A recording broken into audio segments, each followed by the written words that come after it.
I'm joined now by a former Republican governor of North Carolina, Pat McCrory, and Patrick Gaspard. He's president and CEO of the Center for American Progress, and he was President Obama's first political director. Pat and Patrick. All right.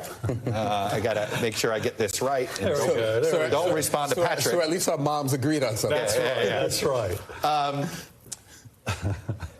Pat, you would talk to me when I asked about the violence question. You know, look, when you're in the arena, in some cases, you expect the threats, but you don't actually expect the violence. The threats are sort of sadly come with the territory, whether you're mayor, governor, that happens. But to see it actually acted out was something else on Pelosi. Yeah, I take this violence directed toward any elected official or a member of their family personally, because it's happened to me. And it's had a big impact on me and my family.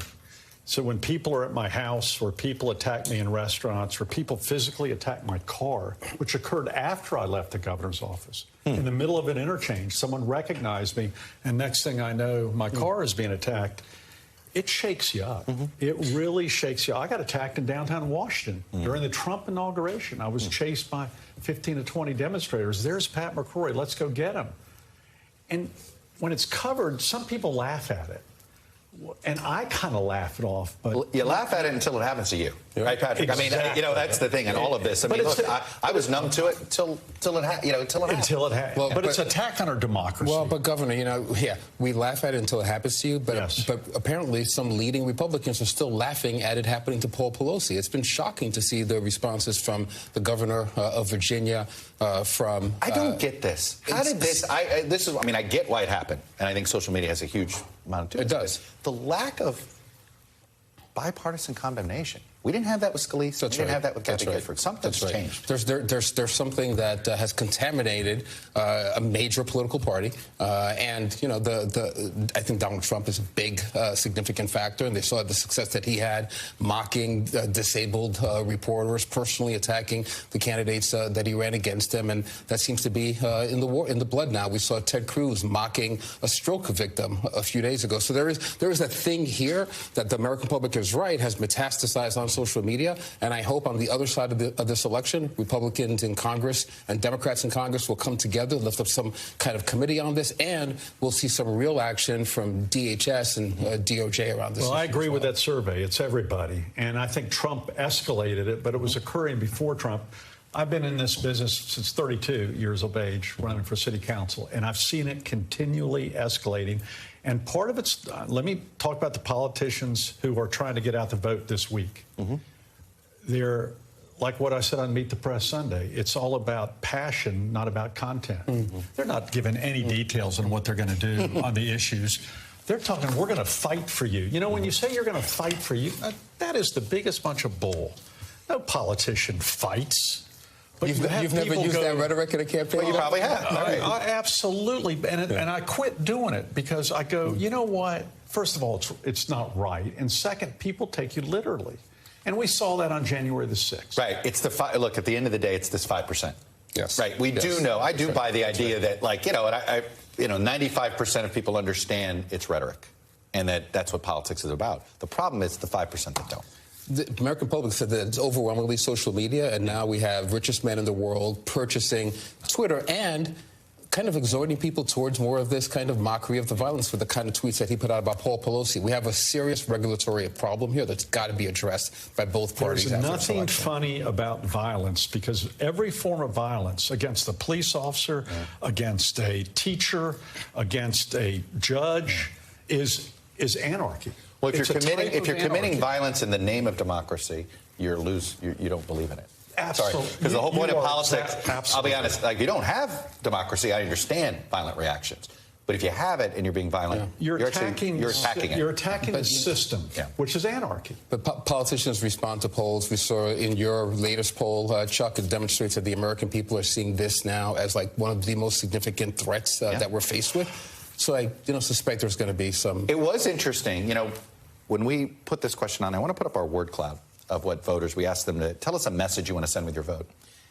What was interesting, and this might actually make us all feel a tiny bit better, is that end partisanship. And we have this done by party. 3 weeks ago, Republicans weren't ready to talk about ending partisanship or toning down the rhetoric. But they were in this, Pat. And I get the sense that the Pelosi thing, while it didn't get the coverage I think we all think it should have.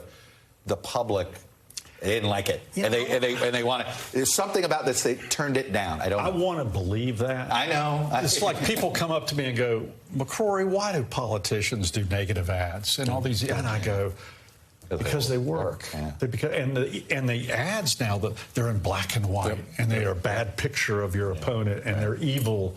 And people go, I hate them. But beyond the violence, Governor, it's pretty clear that people do want to see the logjam broken up in Washington, D.C. They want to see people working together on economic advancement, on inflation, certainly things like the Infrastructure Act passed in a bipartisan fashion by President Biden has overwhelming approval, particularly because folks are concerned about the polarization. All right, let's talk about what you guys also have done for your whole life for a living, which is sort of figure out American politics. Are you on team fundamentals, team polarization? Patrick, meaning this. I think we have two competing narratives here, right? If the fundamentals are at stake here and the voters are reacting in sort of the pre-Trump era, it's going to be a Republican wave and a Democratic wipeout. But if polarization is as strong as we think it is, then you're going to see incremental movements. Patrick, what say you? No, we're very much in a kind of 50-50 environment in our politics. In 2016, something happened that had never happened before, which is you didn't have a single person winning a Senate seat in a state that was not won by the same presidential candidate. Your team polarization. Yeah, absolutely. And then in 2020, you saw a repeat of that, with the exception, I think, of Collins. So we are locked in to our separate camps. It's a cultural cleavage. It's a geographical cleavage. And most of these contests, which Republicans should have been able to run away with, given the environmental challenges, are dead even. I just came back from Georgia. 50-50 right now in the governor's race and in the Senate race at the margins, and everything's going to hang on youth turnout. So I'm with team polarization. But the dilemma with the politics... You think a wave's developing in North Carolina? I think there's a wave, but it may be a small percentage, but it'll feel like a wave across the nation.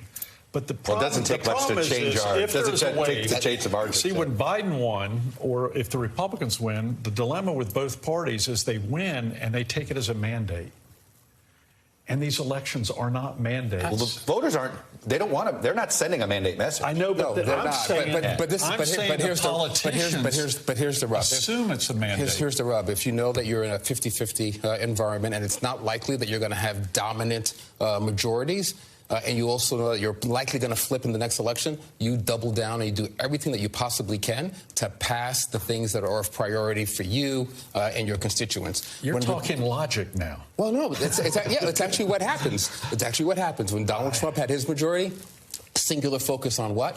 The tax cut that accrued to the benefit of the richest Americans. Biden doubles down on infrastructure, on the Inflation Reduction Act, because you have that window. You got to get something done on climate because you know that when Republicans are coming in, there's the conversation. Pat, I've been working on sort of like, I always think about these elections. Okay, here are the different scenarios. Can I explain this one? Can I explain this one? Can I explain this one? One scenario I'm curious, if Republicans end up a bit disappointed. They don't get what they thought they were going to get. They come up short in the Senate, and they only get 15 House seats. They'll get their majority in the House. But I will put the blame at the fact that they didn't offer anything new. You know, normally, the reason the out party... Look at Democrats in 2018. They said, we're not Hillary Clinton. We're this party. We're focused on this. 2010, we're not George W. Bush. Right? We're a new Republican Party. There was no new Republican Party this cycle. You tried to be one, and you lost. It's too risky now. Interesting. You propose something new, you give the other side something to attack.